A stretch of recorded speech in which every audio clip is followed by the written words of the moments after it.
네, 오늘 첫 소식은 진격의 K푸드입니다. 그러니까 이도성 기자가 한국 식품을 그대로 베껴서 짝퉁을 파는 중국 회사 소식 전해줬죠. 네. 그 정도로 뭐 김이라든지 김치, 만두, 라면 등 해외로 수출되는 우리 식품 인기 많은데요. 그런데 식품 자체뿐만 아니라 우리 외식 브랜드도 해외에서 인기가 상당합니다. 네, 뭐 최근에 우리나라 베이커리 브랜드들 뭐 많이 진출했다고 들은 것 같아요.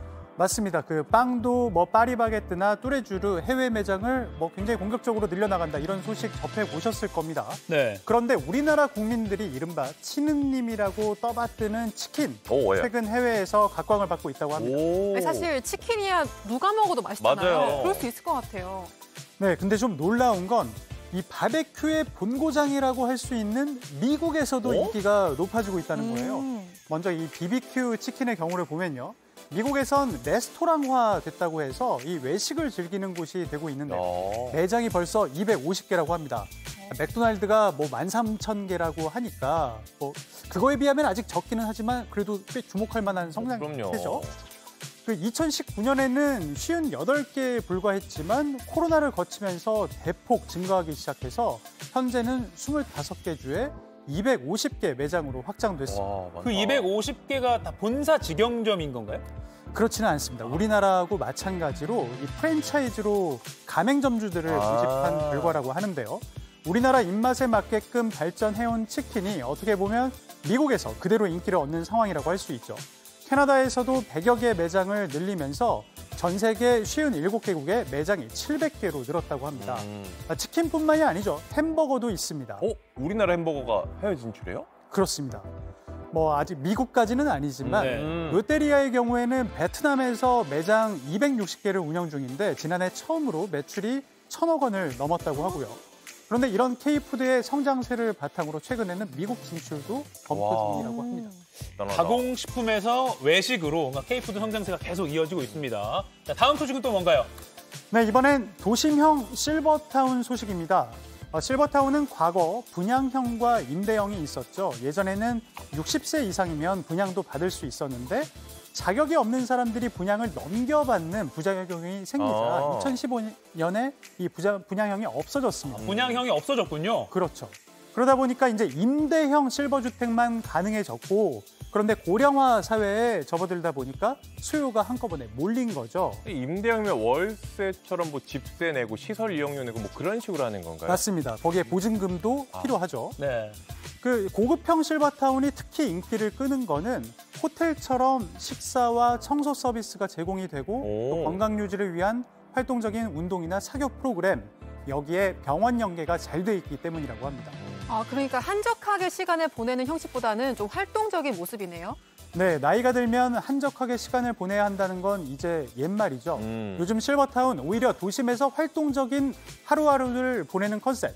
업계에선 액티브 시니어라는 표현을 내세우더라고요.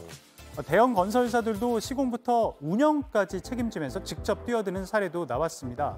최근 서울 마곡동에 들어서게 될 한 실버타운은 경쟁률이 최고 200대 1을 넘어서 대형 평형들은 이미 다 모집이 마감됐습니다. 여기는 어제 저희가 그 모델하우스를 한번 가보니까 집 자체는 겉보기에는 일반 아파트처럼 생겼는데 휠체어를 타고 이동하기에 부담이 없도록 다 바닥에 평탄화 작업이 돼 있다든가 아니면 욕실이든 어디든 뭐 앉거나 잡을 수 있는 보조 시설이 있다거나 뭐 비상벨이 부착돼 있다든가 하는 편의사항들이 있었고요.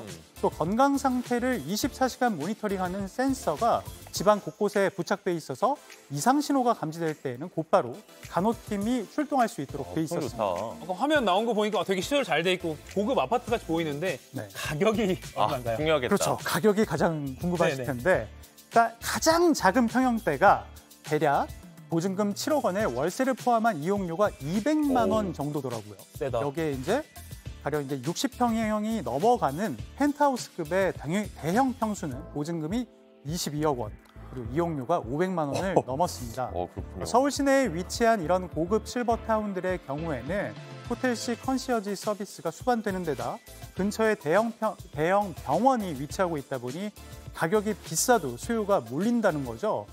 기존의 시니어 레지던스로 운영되고 있는 곳들 역시 평균적으로 4년 이상을 대기해야 할 정도라고 합니다. 근데 가장 작은 데가 보증금 7억에 월 200이면은 쉽지는 않을 것 같은데 네. 그래도 만약에 제가 돈만 있다면 네. 돈이 좀 여유가 된다면 그런 분들을 꽤 많이 찾을 것 같은데요. 네, 일단은 부부로 갈 경우에는 사실 저 가격에 밥값 정도만 더 추가를 하면 되는 거라서 일인당이 가격이 두 배로 아니니까. 뛰지는 않더라고요.